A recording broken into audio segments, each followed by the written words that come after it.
Welcome to Lalitha kitchen. உங்கள் வீட்டில் தேங்காய் இருந்தால் இந்த மாதிரி ஒரு புலாவ் செஞ்சு பாருங்களேன், செம்ம டேஸ்ட்டுங்க. கண்டிப்பாக ட்ரை பண்ணி பார்ப்பீங்கன்னு நினைக்கிறேன். வாங்க எப்படி பண்ணலான்னு பார்க்கலாம். ஒரு பாத்திரத்தில் 1 ஸ்பூன் நெய் ஊற்றிடுங்க. தேவைக்கு ஏற்ற எண்ணெய் ஊற்றிக்கோங்க. பட்டை, கிராம்பு, ஏலக்காய் இதெல்லாம் போடுவீங்களே, எப்போதும் போடுற மாதிரி போட்டுட்டு கொஞ்சமாக மிளகு போட்டுக்கோங்க, கொஞ்சமாக முந்திரி போட்டுக்கோங்க, பச்சை மிளகாய், வெங்காயம் போட்டு உப்பு போட்டு வெங்காயம் நல்லா ரோஸ்ட் ஆகிற வரைக்கும் வெயிட் பண்ணுங்கள். வெங்காயம் நல்லா வதங்கினதுக்கப்புறமா நம்ம நெக்ஸ்ட்டு இப்போது இஞ்சி பூண்டு பேஸ்ட் போட்டு பச்சை வாசனை போகிற அளவுக்கு வதக்கிடுங்க. இப்போ கட் பண்ணியிருக்க காய்கறிகள், நான் பீன்ஸு, கேரட்டு, உருளைக்கிழங்கு எடுத்துருக்கேன். நீங்கள் எது வேணாலும் சேர்த்துக்கலாம். ஸோ அதெல்லாம் காயெல்லாம் போட்டு நல்லா மிக்ஸ் பண்ணி விட்டுட்டு, நான் 1/2 ஹவருக்கு முன்னாடியே பிரியாணி அரிசி நல்லா வாஷ் பண்ணிவிட்டு 1/2 ஹவருக்கு முன்னாடியே ஊற வச்சுருந்தேன். ஸோ அரிசி அதில் போட்டுட்டு, நம்ம இதில் தேங்காயில் தான் செய்கிறோமே. ஸோ 1 கப் அரிசிக்கு 2 கப் தண்ணி ஊற்றணும்.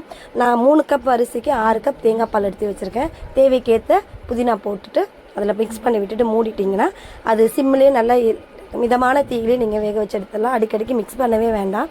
அழகாக வந்து பூ மாதிரி மலர்ந்து வந்துடும். பாருங்கள் எவ்வளோ அழகாக வந்திருக்கு. கண்டிப்பாக ட்ரை பண்ணுங்கள் மக்களே.